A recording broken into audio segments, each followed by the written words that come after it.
When I was 12, my family moved to a decaying farmhouse on the edge of a forgotten Appalachian town.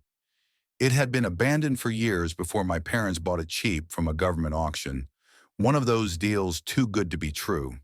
The house stood crooked on its foundation, creaking like it was still remembering something. My dad was obsessed with starting fresh, and my mom had this dream of opening a countryside bed and breakfast. I just wanted to survive middle school. We moved in the middle of October, and the first night it was already cold enough to see your breath inside the house. The wind cried through the broken window frames like someone whispering just behind the walls. Behind the house was a dense tree line, and beyond that, a single crooked grave. It was barely a headstone, really, just a jagged rock sticking out of the earth, marked crudely with initials. R.S. My dad tried to dig it out once with a shovel, mumbling about it being a liability. He came back inside an hour later, pale and shivering, whispering to my mom, "The ground. It moved." He never talked about it again. I started hearing things the first week. At first it was small, whispers in the hallway, scratching behind the walls. Then the sounds began forming words. "Don't dig, don't wake me." It wasn't always clear, but it was always there. My bedroom window faced the backyard, and every night I'd stare at that stone under the moonlight, certain that something underneath it was waiting. One night I couldn't sleep. The house was too quiet, unnaturally quiet, like it was holding its breath.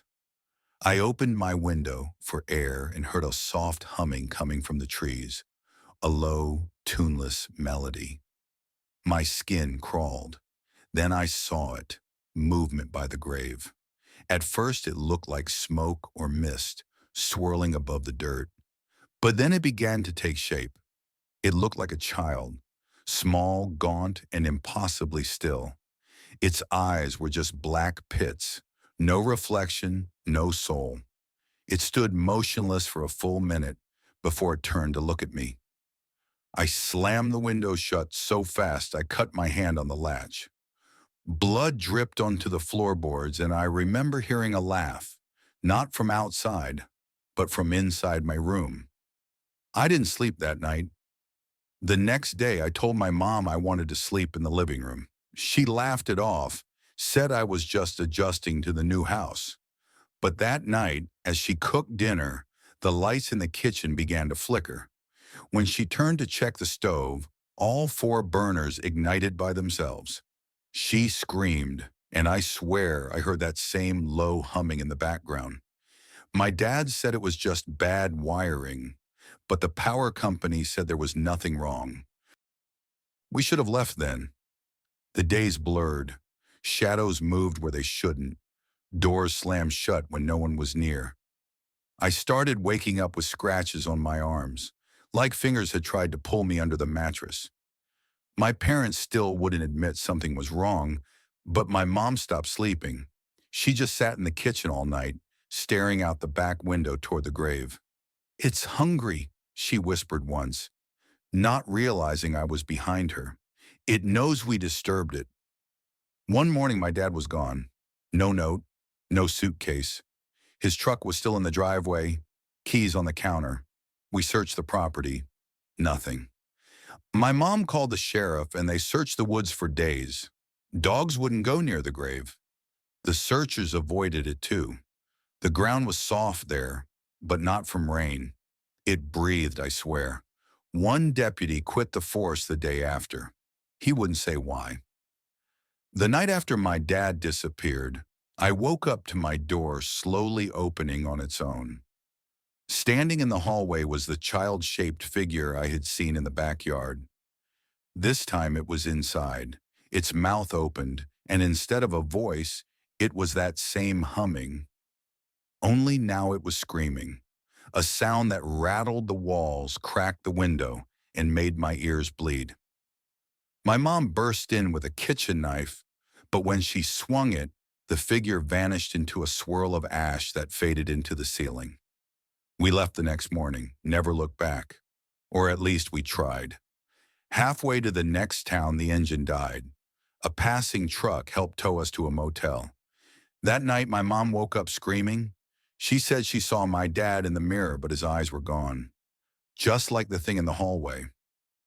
His voice echoed from the TV, even though it wasn't plugged in. You can leave the house, but the grave is part of you now. And he was right. Wherever we moved after that, the grave followed. We'd wake up and see it behind the motel, behind our apartment complex, behind the gas station we hid in once for 3 nights. Always the same jagged rock, same initials, same cold, sucking presence. My mom changed. She barely spoke, started carving the letters RRS into furniture, walls, even her skin. One night she walked into the woods and never came back. I'm 26 now, still running. I rent different places month to month, never staying long. Doesn't matter. The grave always finds me. I've tried burning it, digging it up, even pouring concrete over it. But it never stops. It feeds on memory, on blood, on fear. And now it's not just following me. Last week, my neighbor's kid disappeared. 2 days ago, a stray dog was found torn apart outside my door, the letters RS carved into its side. And tonight, the humming started again. So I'm telling you this, not as a ghost story, not for fun. I need you to listen, because if you hear the humming, if you see the grave, if you feel something watching you from the trees, don't look at it. And whatever you do, never say its name out loud.